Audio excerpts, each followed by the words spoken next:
This is a cinch button-down shirt that is a flip cuff, flip collar, I think, shirt. Maybe just flip cuff.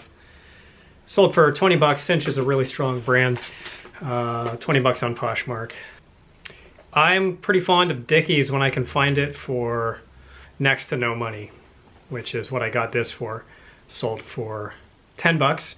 Scrubs are a good niche to know. Pretty hard to go wrong if you can get them for really, really, really cheap. There are a couple of scrub brands that are better to know about. Jaanu, Jaanuu, I think is how it's spelled, and Figs, Figs, are the two best that I know of. I don't sell many shoes at all. This is a great shoe brand to know. They also do handbags. They also do clothing. I think they do some jackets and shirts and maybe some jeans.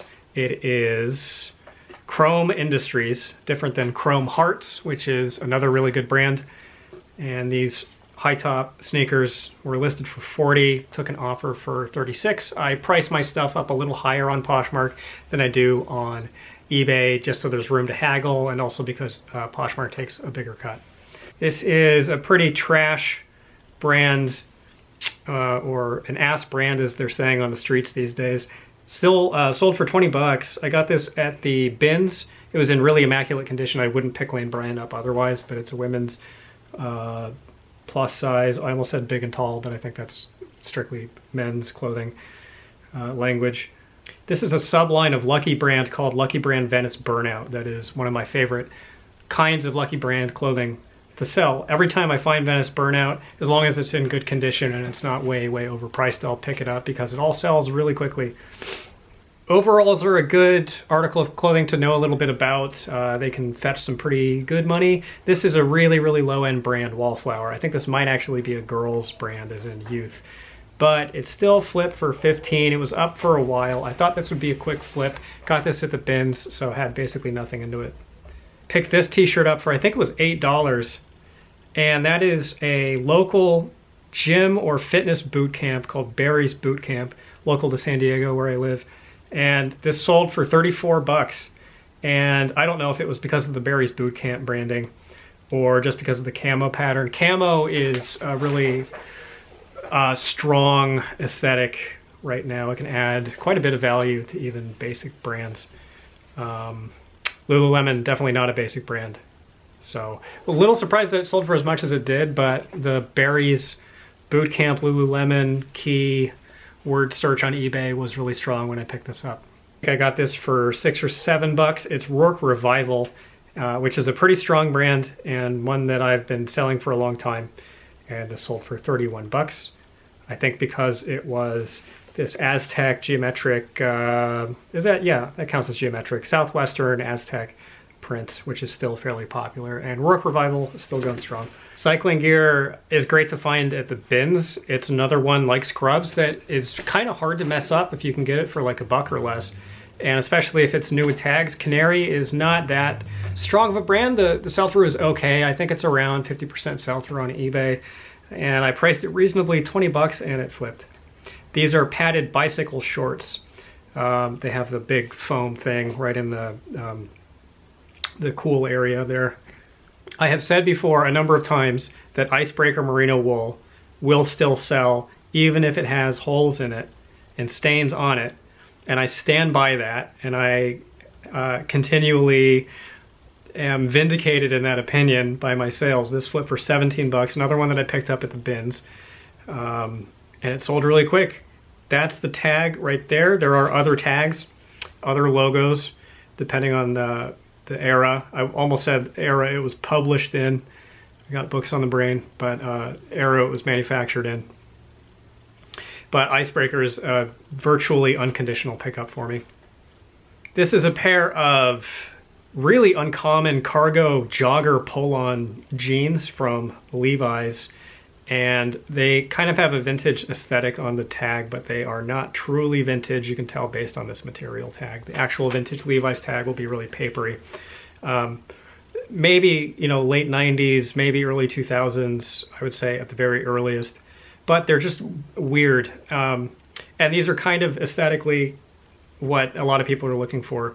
So strange piece. I bought them based on instinct, which sometimes can be a mistake. In this case, it was not. Salty Crew is a fishing-oriented, also surf-oriented, I think, brand. They do a lot of shirts, they do a lot of graphic t-shirts, and they do these board shorts. I think the board shorts are a little bit less common, and they flipped, even though they're out of season, for 19 bucks. This used to be a much stronger brand than it is. It's still worth knowing. Another one that's still worth picking up at the bins, but you do kind of have to look before you leap, or I recommend at least looking before you leap with Salty Crew. There's a breakdown of Salty Crew, as well as I think most of these brands, in the Menswear Manifesto, which is 330 brands that live in a Google document that I break down by category based on sell-through metrics and price. And I have notes in there of what to look for, what to avoid. That's available for free / pay what you want. So figure out what you want to pay me for it and then chip that in or pay me back later. Link is in the description if you're interested in that. This is a denim J. Crew skirt. J. Crew, another brand that I'll pick up at the bins. I usually won't pick it up otherwise if I'm paying full retail thrift prices for it. The sell-through is just not strong enough.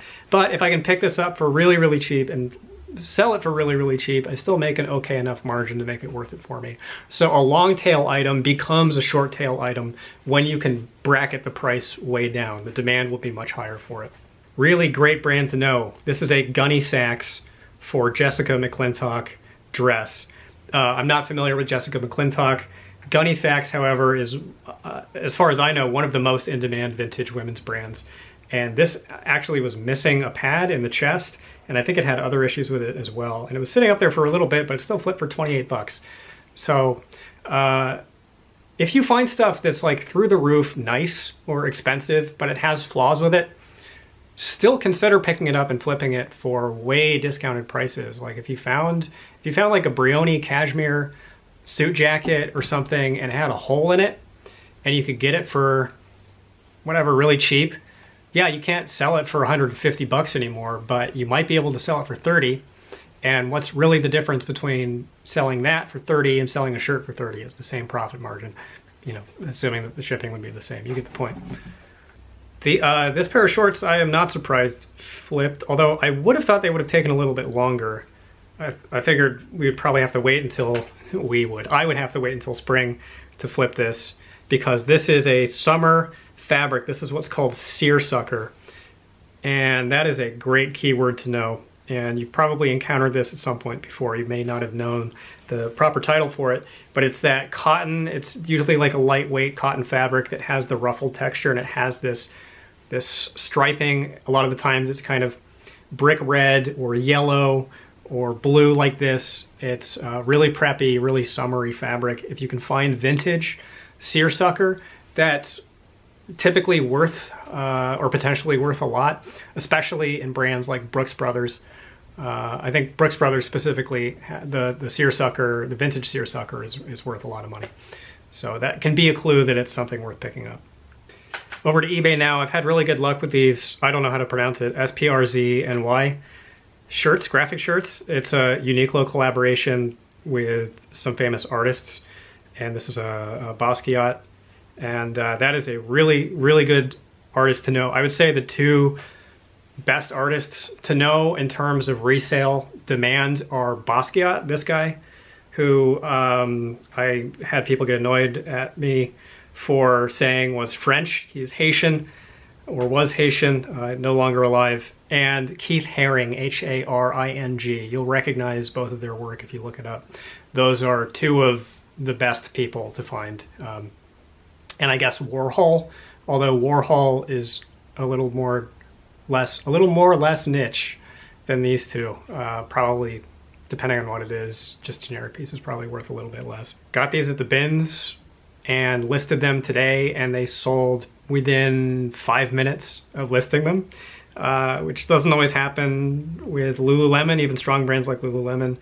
I don't feel that I underpriced these. It was 25 bucks, got them at the bins, just a basic pair of yoga pants. They had pilling on the fabric, and I think they just sold because the price was right, and the fact that it was a new listing probably bumped it up in the search algorithm on eBay, and a lot of people searching for Lululemon yoga pants. This size dot has a style code on it. That's all the letters and numbers ringing the 6 in the middle there. You can look those up Those can bring you proper titles for Lululemon pieces. A basic pair of yoga pants like this, I didn't feel compelled to spend the time to look up to find the proper title to list it with. You can also look at lulufanatics.com, especially if you find jackets, sweaters, stuff that could potentially be worth a hell of a lot more than just a basic pair of yoga pants, then maybe put in the time to research it. But generic keywords, 25 bucks, got it for next to nothing, totally happy with it. Check out these terrible photos.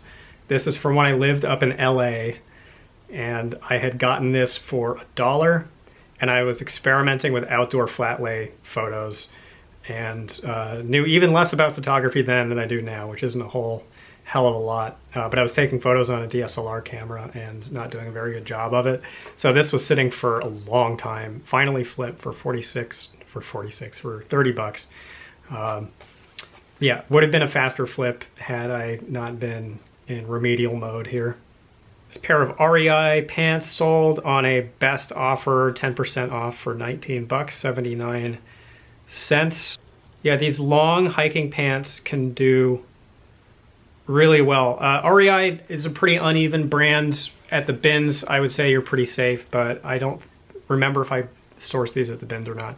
Anyway, long pants, especially convertible long pants that can switch between shorts and pants, those are pretty in demand. REI Co-op, the Co-op subline, can be in higher demand and get a little bit more money. There's other stuff in the brand. Look at the manifesto if you're curious. Second pair of those Lane Bryant pants. Would not have picked these up at retail prices, but really cheap. Flipped them for 20 bucks. They went out in a priority flat rate envelope, not the padded one, the cardboard one. And yeah, still a decent margin on that. A Talbot's knit t-shirt flipped for 11.5 bucks. Yeah, not crazy money, but again, bins find, weighs next to nothing, paid next to nothing. It's almost pure profit. Same with these. Gap is really not that good of a brand, but these were 100% linen, and I priced them low, even for Gap, or on the lower end. Same exact thing here. Not that great of a brand. It's a women's brand. White House Black Market, a fairly basic piece, flipped for 13 bucks. I sell books as well. These are mine, these are not for sale, but I know a lot about, or relatively a lot about, especially science fiction books. So it's easy for me, relatively easy for me to spot value out in the wild without having to scan every single book on the Amazon app. I do look it up typically on eBay before I pull the trigger if I'm spending up for them, but books are great to flip on eBay for a number of reasons. There's stuff that recommends eBay book selling over Amazon book selling. Maybe that can be a video that will be watched by 10% of my viewer base someday. But suffice to say, eBay is a perfectly legitimate way to sell books, and especially these higher dollar books that people are kind of taking an impulsive leap on purchasing, like 40 bucks for this collectible vintage sci-fi book. It's a lot of money, you know, so you want to make the landing soft for your buyer. That might not make sense. What I mean there is they can see all the photos. They can see the condition, which is much harder to do on Amazon. And there's more detailed condition notes other than just the auto-fill template notes that you see on most people's Amazon stores. Of just the condition may be good. There may be markings if you give really detailed accounting of the condition of the books that can accelerate the sale. Got this t-shirt for $1. It's a really good brand, All Saints. It had some condition issues with it. It had like a baconated collar and the fabric was quite faded. Still flipped for 14 bucks. I think it sold within an hour, in fact. That's definitely on the lower end, but because I spent $1 on it, just wanted to turn it and burn it. This was in a lot that I sent out to another reseller through the Flip with a Y app. To sell on consignment, and she just sent all my stuff back. That was my fault. I didn't screen the clothing hard enough and there were a bunch of flaws. Anyway, yeah, Disney, another one, solid pickup at the bins. Otherwise, definitely tread lightly. A lot of it is just not in that high in demand. This was in a video from way back, probably about a year ago now, where I got a big couple of garbage bags of free clothing off of the curb through OfferUp. And went through it all, and I got this new tagged Nautica kids polo shirt that had a $50 price tag on it. In almost no other circumstance would I bother selling toddler clothing. And in fact, it took a very long time to sell, and for 10 bucks. Yes, it is pure profit, but would I even pick this up at the bins? Probably not. A League of Legends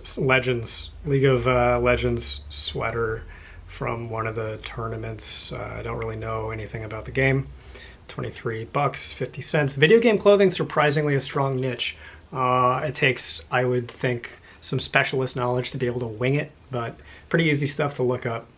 This is that scrub brand that I was trying to spell out, apparently successfully, I think, earlier. Janu, a pair of scrub pants used, flipped for 25 bucks. That's quite a bit of money for used scrubs. Janu is, I think, a little bit weaker than Figs, because Figs is like Lululemon for doctors or nurses and dental people, dentists, dental people as well. I'm just going to kind of show you the highlights for the rest of the sales because I've had a lot of them. Lacoste is a really strong brand. Unlike the higher end of the bread and butter brands for me, it's pretty desirable. The demand does kind of come and go, but it's strong at the moment, seemingly. This is a big size, 2XLB, and it's made with Pima cotton. Pima is a little bit nicer than just the standard cotton that you find in t-shirts. So Pima cotton will not defeat an Ass brand tag like an Ashford. Pima cotton probably isn't necessarily worth picking up, but it can you know, do a 1-2 punch thing if you find a Pima cotton shirt in a good brand. I've been doing surprisingly well selling these slinky pieces for women, picking these up at the bins. It's like the really heavy knit, synthetic knit fabric that cannot possibly wrinkle. And the Chico's Travelers line, I get the impression is fairly popular, and I've heard that from other people. I haven't really looked at the sell-through numbers. I've just heard other YouTubers talking about it. Chico's overall is pretty cheap, undesirable stuff, but the Chico's Travelers line has been another one of these slinky pieces, and this is actually Slinky branded. I think I got this for $1, and it sold really quickly. That's the brand, Slinky brand, sold for 25. Aesthetically, it was pretty wild, so I figured that might carry it over. Slinky brand seems to not be all that strong.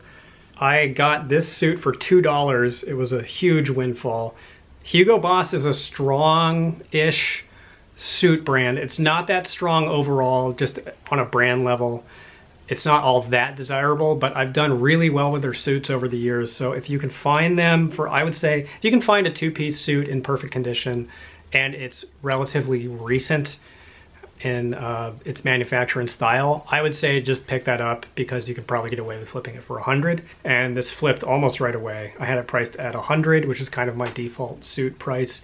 And suits have been doing pretty well for me lately. It's been a really strong category. These had unfinished, I think are they hems or cuffs? The ankle openings were unfinished, meaning they had the zigzag deal on the bottom. It had not been stitched, so they were especially long. This is a sport coat that sat for a little bit longer than I would have liked. I think I probably had this priced up a little too much. It was an older make and model from Canali. This is Canali Proposta. I don't remember if that's... Okay, we have run out of storage space on the phone. That is the end of the video, apparently. That was not all of the sales. It was a lot of the sales. My sales have been pretty good. So I credit that to listing consistently, daily. Always works. Thanks for watching, guys.